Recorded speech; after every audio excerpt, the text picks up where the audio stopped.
name is Kenneth Cooper, and today I would like to give you a little bit of background on my first experience dealing with a bait casting reel, and I'll demonstrate how some of the techniques are out there that you can use to cast this reel. My first experience with the bait casting reel was about 15 years ago when I was sitting at home watching a fishing show one day, and the host of the show was demonstrating this new reel. It was a bait casting reel, and immediately I was drawn to that reel to see how great it worked and everything along those lines. Had never used it before, and first time ever seeing it. So right after the show, I was so intrigued by it that I went out, purchased it from the sporting goods store that very same day, and within an hour I was at the lake trying to figure out how to use this reel. So I attached the lure to the reel and the rod, snapped it back like I did many a times with the spin cast reels and the closed face reels that I've used. Snapped it forward, and all I heard was a reel spinning, and then all of a sudden it stopped. I looked down on the reel, and all I had was a knotted mess of fishing line. Needless to say, that ended my day of fishing. So it began basically the beginning of a frustrating and then a rewarding experience of learning how to deal with this bait casting reel.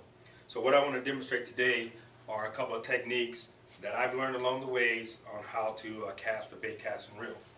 The first technique that I'll demonstrate is what is called, or what I call, the double hand over the shoulder casting method. And to do this method, basically all you do is you grab the reel at the base of the right behind the reel with your dominant hand, and then place your thumb on the button and the spool itself. Take your other hand and grasp it right behind your dominant hand in however manner that is comfortable for you. At this point, you're going to push the button down, but still maintain control of the spool so that the line doesn't automatically unwind on you. Then you're going to bring it back over your shoulder and then snap it forward, and at the same time let go of the spool, but maintain minor control over it, or light control over it, so that the spool doesn't basically backlash on you. You maintain it at a vertical position until the lure hits the water. Once the lure hits the water, then you start the retrieval method back in to attract the fish. A way to get a little more distance out of it once you've done that movement is to turn the reel sideways so that the cranking handle is facing upward, and it'll give you a little bit extra distance on that cast. The next method is the single hand over the shoulder casting method.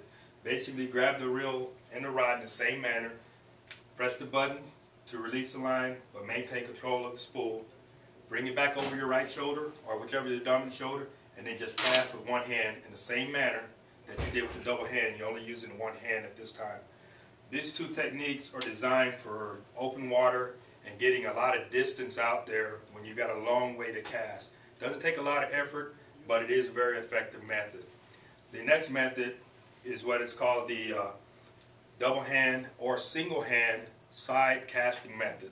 In order to do this method, it's the same technique as far as grabbing the rod, pushing the button, holding on with two hands, and the only difference is you're going to draw it out to the side, and then you're going to snap it forward, releasing the line in the same manner that you did earlier, and keep light pressure on the spool so that it'll cast out. Then you start the retrieval method back in the same manner. To do the single hand is the same, nothing different than the double hand other than you only use one hand. Same method. Grab the rod, push the thumb down on the button, maintain light pressure onto the spool, snap it back, and then snap it forward and releasing the line, but maintain control of the spool.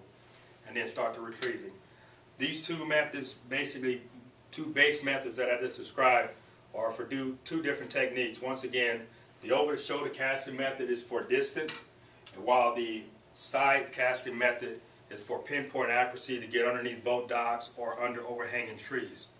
So with that, in closing, what I'd like to go over is, even though I was so intrigued by this reel, I ran out and bought it, had no idea how to use it. Through practice, trial and error, I learned how to use this rod and this reel combination. So my point of trying to get with the two methods here that I displayed today or demonstrated today is practice, practice, practice. These are two basic techniques that are out there that I've shown. There are very many others that are out there, but these are the ones that, if you're going to start utilizing this reel, hopefully you can pick them up easier than what I did, because it took me a little while to do so. So with that, thank you for your time. And if you have any other questions or like another demonstration after this, I can help you out and show you some other techniques after this briefing here. Thank you very much.